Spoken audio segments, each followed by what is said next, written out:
Okay, so the first task is compute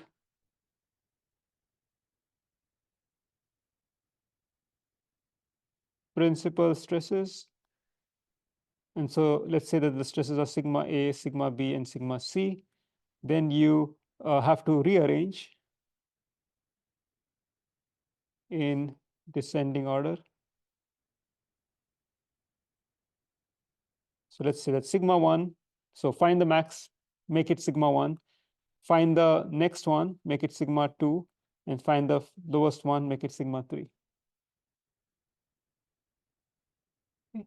Now let's go and dig back and see what this theory will say. So exceeds the strength. Now, for a brittle material, strength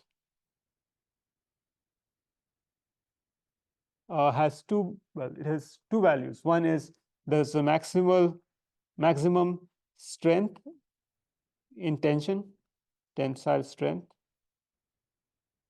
And then there is a maximum compressive strength. So this is in compression.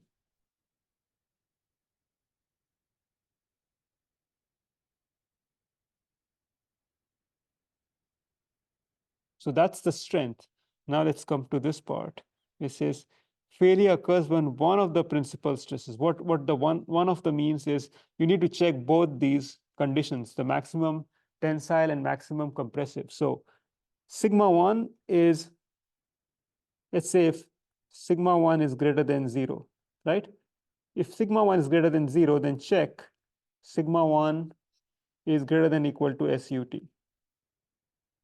Like if none of the stresses are positive, then you don't need to check this because tensile, the SUT only applies for tensile strength.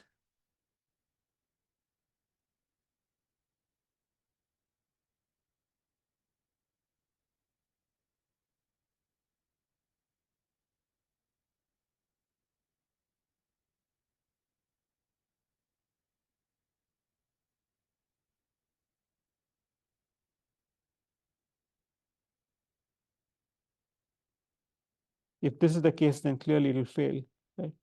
Because it shouldn't exceed. Okay, you also can check if sigma 3, which is the least stress, is less than 0. Then you need to check if sigma 3 is less than equal to minus, assuming that SUC is written as a positive value, you check minus SUC. And if this is the case, then it will fail. So it will be failure.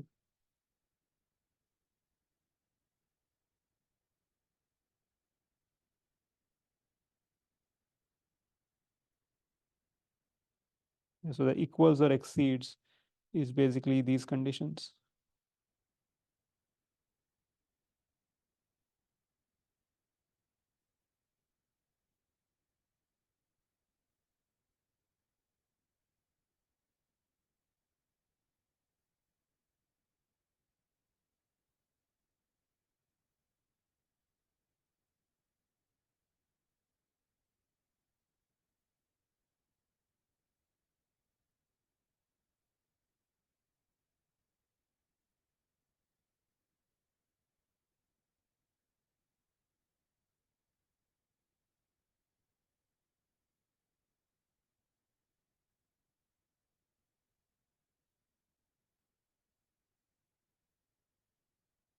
Yes, so as I said, always good to visualize these things using a plot of sigma 1 or the principal stress sigma A, sigma B. We'll do just that. Okay, so let's do this for plane stress. This is the most common loading condition. So for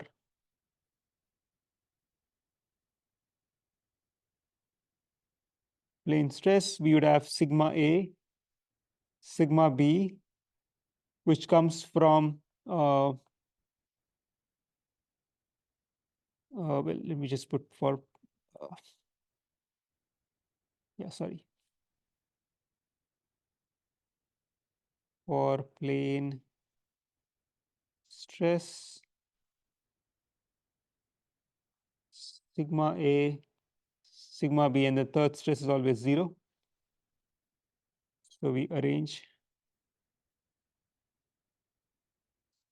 stresses in descending order.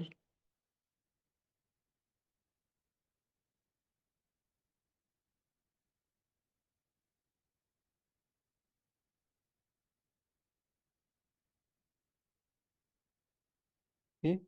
And then the arguments here would be similar to one we've done before. You either find when sigma A is greater than sigma B is greater than 0, or you can have a case when sigma A is greater than 0 is greater than sigma B.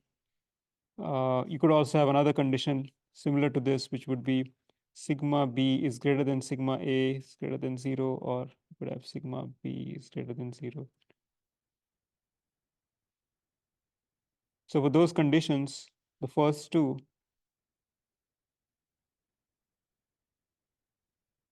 so the first two conditions, you will have essentially a stress which is positive, first quadrant. This is the first quadrant. This is sigma A, sigma B. And the failure for that is just SUT. SUT, SUT.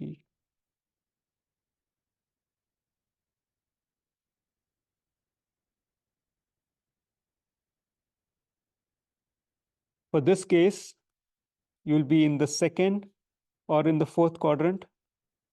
This is the second quadrant. This is the fourth quadrant. You'll have something like this, a straight line.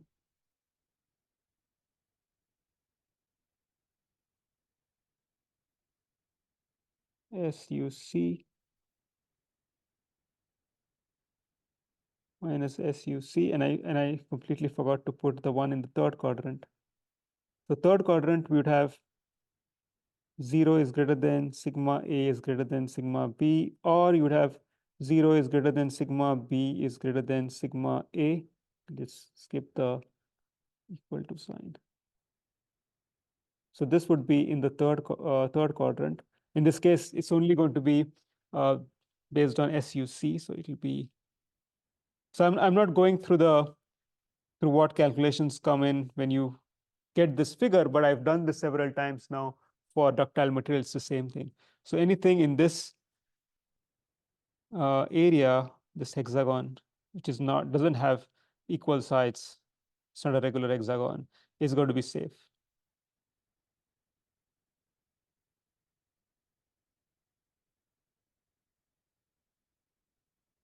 Anything outside is unsafe.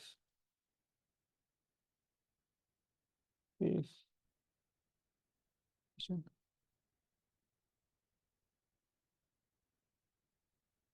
Wait. Oh my God. What a terrible thing. I think I blundered. This is not what it is. I actually drew something else. This is, oh my, this is the next theory. So got so carried away. Okay, my bad. Yeah, these equations don't, this doesn't make sense. This is wrong. Yeah, how can that be, right? This is just using these. So it's not a big blunder though. It's easy to fix. So I messed this up totally. Okay, so this is there's going to be no straight line like that because this theory just uses SUC. So the mistake I made was it should be like this. My bad. This is how it should be. Yeah, so my bad. Sorry about this. This is how it is. Yeah.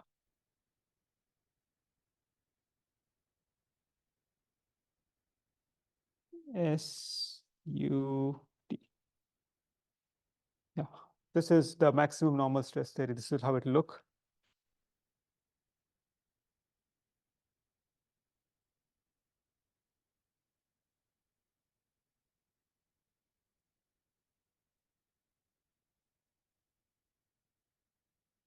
Okay, and then the equations are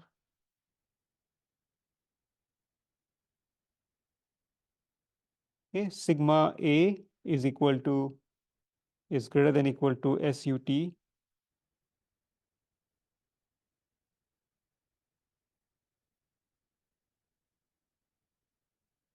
Uh, let's just write it this way. If sigma 1 is greater than 0 is greater than sigma 3, then sigma 1 would be SUT, and then sigma 3, which is the negative stress, would be minus SUC. Okay, now this is an assumption that the stresses are, one of them, the maximum stress is positive, the minimum stress is negative. If one of the stress is not negative, then you will not apply the negative criterion. You'd only use the positive one. If you want to use it for design, the only modification is that you will have a factor of safety, and the factor of safety would be SUT divided by sigma 1, and N would be minus SUC divided by sigma 3, where let me just circle this.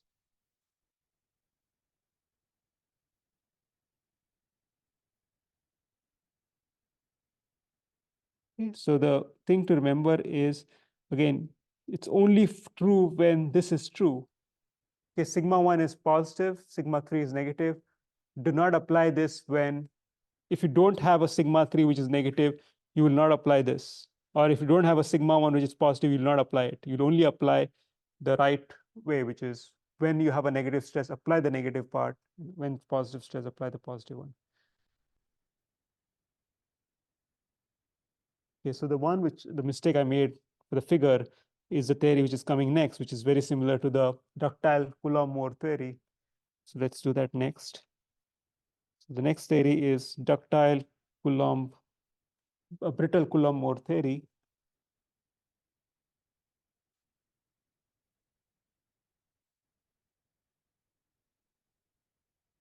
And you can read through the notes for ductile Coulomb theory. It's going to be essentially the same.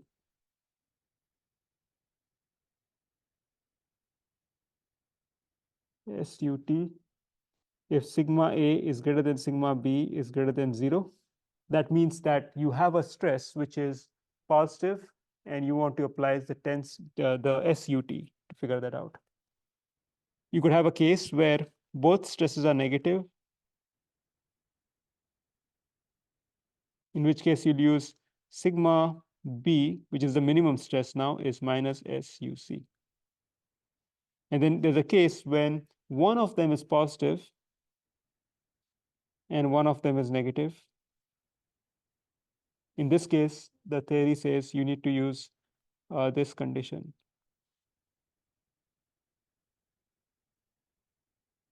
Okay, it's actually very similar to the ductile Coulomb-Mohr theory, except that instead of using the same yield strength for tension and compression, you're using a different values for it. Okay, so this particular theory will give you the hexagon. 1, 2, 3, 2, 3, 4.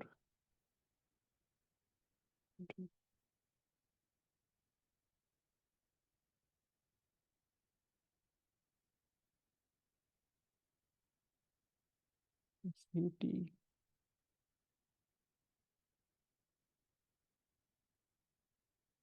T minus SUC minus SUC.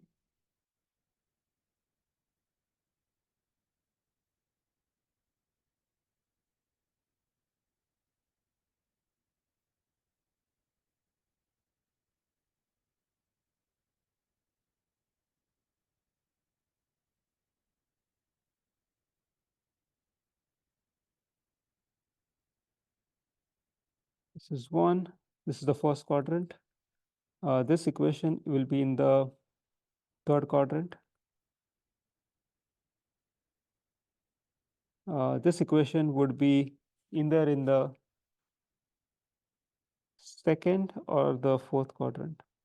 So the second quadrant, sigma B is, you can see it's positive, sigma A is negative.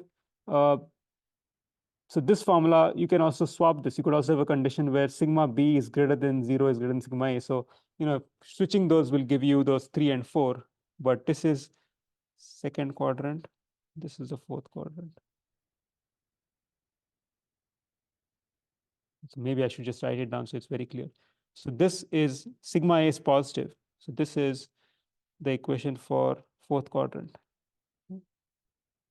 So fourth quadrant, that's the condition, and maybe I should just write the condition for the second quadrant. It'll just be sigma B divided by SUT minus sigma A divided by SUC equal to 1, where sigma B is greater than 0 is greater than sigma A.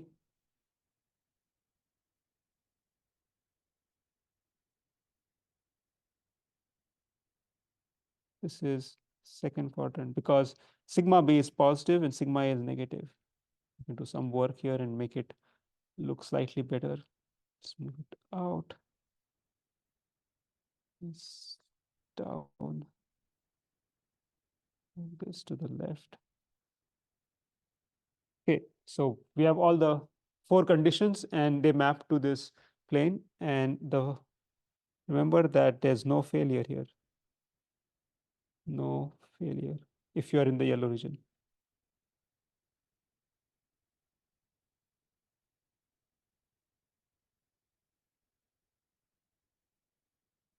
Yeah. Yeah, SUT is lower. The compression strength is higher than tension. Okay, so as I said, these theories, how did people even come up with these theories? Well, it was not like they came up with the theories and then they did a calculations and design, but they're actually all driven by experiments. So first thing which came is not the theory, but first thing which came is probably the experiment. So here are some experiments done on brittle materials. Now, what you do is you take the specimen, a brittle material, you load it in tension till it fails. This is a uniaxial test. And then you load it in compression till it fails. And then for each of these failures, you put a dot, right? For example, here, this is the x-axis is sigma A, the y-axis is sigma B. Those dots show you failure for various brittle materials. Some of them are torsion experiments, some of them are pure tensile experiments, some are pure compression experiments, and these are only for gray cast iron data, which is a brittle material. Okay. Now, when you look at these dots and then you have a theory, you can then try to ask the question, which theory fits the data the best? Okay. And as I said, there are four quadrants, right? This is quadrant 1, 2, 3, and 4. In quadrant 1, we see that we have this data here, which nicely lines up with both theories. So we've seen two theories so far. Those were max normal stress theory, and then the other one was brittle Coulomb-Mohr. Okay, just to remind you, well, maybe I should do it here.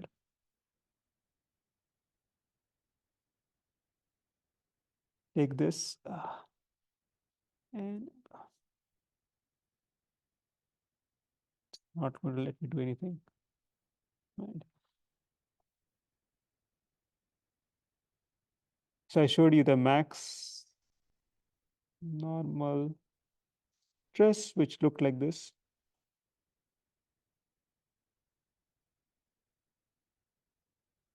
And I said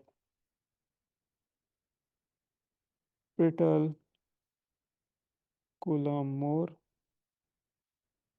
which looked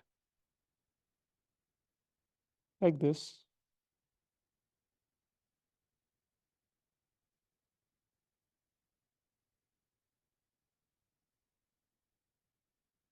Okay, now we are in a position to analyze these theories. Now, when we look at the points in the first quadrant, we see that, well, this really explains both theories explain the data for the first quadrant, which is good. There's unfortunately no data on the left side. There's no data here, but there's some data here. Okay, so this is when sigma A is positive and sigma B is negative. So we say that there are, well, this is the line. Just use this.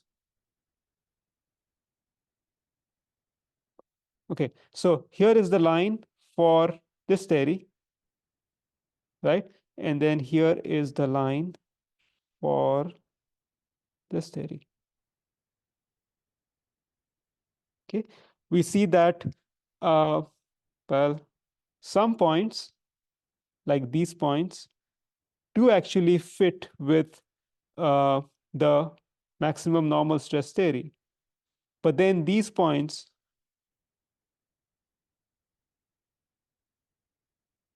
use these points here, the highlighter. Okay, so these points are sort of outliers. They don't really, they're not really explained by either theories. They're not explained by the normal stress theory, which has the line like this, or by the Coulomb theory, which has lines. So the line for the Coulomb theory is like this, and the normal stress theory. So they lie in between. So that's where the problem is. That is, both those theories don't explain some points. They explain one quadrant, but not the other. Okay, so that leads to another theory. It's called the modified Mohr theory. Okay, so this discrepancy leads to modified So this is the last theory we'll talk about for brittle materials, modified Mohr theory. Okay, so let me write the equations first. It's just just tries to make that explanation in the fourth quadrant work well. So sigma A is SUT. This is something which is true for both the theories we've seen before. Sigma B is minus SUC. This is in the third quadrant. We're not changing anything for the theories. But what we want to change, however, is in the second and the fourth quadrant, we want to be able to explain those points. So what we do is we have these two equations here. Sigma A is SUT if sigma A is greater than 0, is greater than sigma B, and the magnitude of, well, the absolute value of sigma B divided by sigma A is less than 1, then it's still following the maximum normal stress theory. But if sigma A is greater than 0, is greater than sigma B, but sigma B divided by sigma A is greater than 1, then we use this rather complex expression, SUC minus SUT divided by SUC SUT times sigma A minus sigma B divided by SUC, sorry, SUC equal to 1.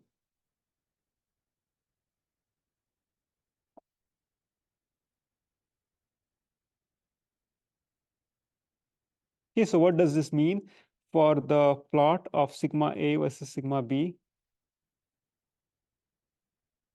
So in the first and the third quadrant, everything remains the same. So you would have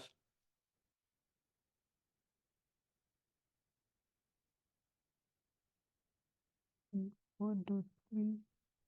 This is the same. And 1, 2, 3, 4.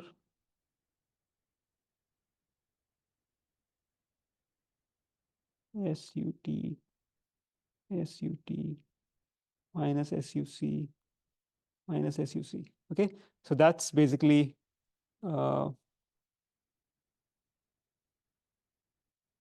first quadrant and the third quadrant. First quadrant, third quadrant, everything is the same. The equations are also the same, clearly.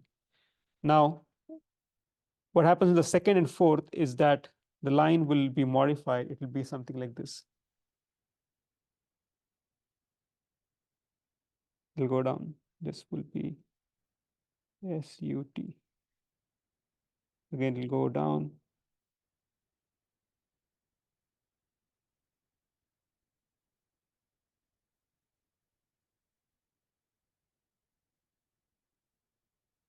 Then connect. SUT.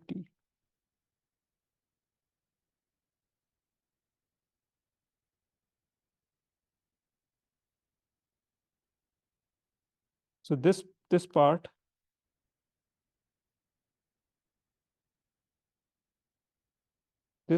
is, let's call that A. That would be A. And this part is B.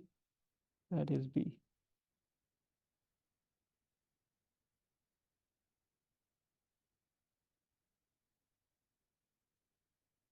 Okay, of course, it depends on the value for SUT and SUC. This line here looks like it's very shallow, but depending on SUT, SUC, it could be kind of steep too, which is what will be shown in the plot.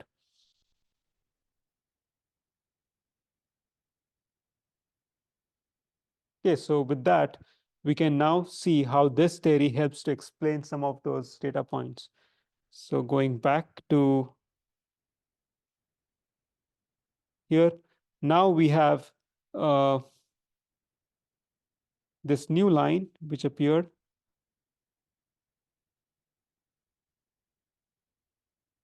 which is due to modified Mohr theory.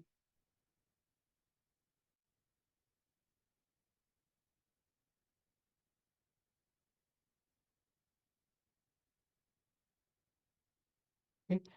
And you see that it explains the data much better than maximum normal stress theory, MNS, or Brittle Coulomb-Mohr. So modified Mohr theory is probably the best theory which explains experiment data. And then the theory also maintains the shape for the first quadrant, so we're not worried about it. It's just this quadrant, that is the fourth quadrant, and the second quadrant where it fixes the curve. This is also changed.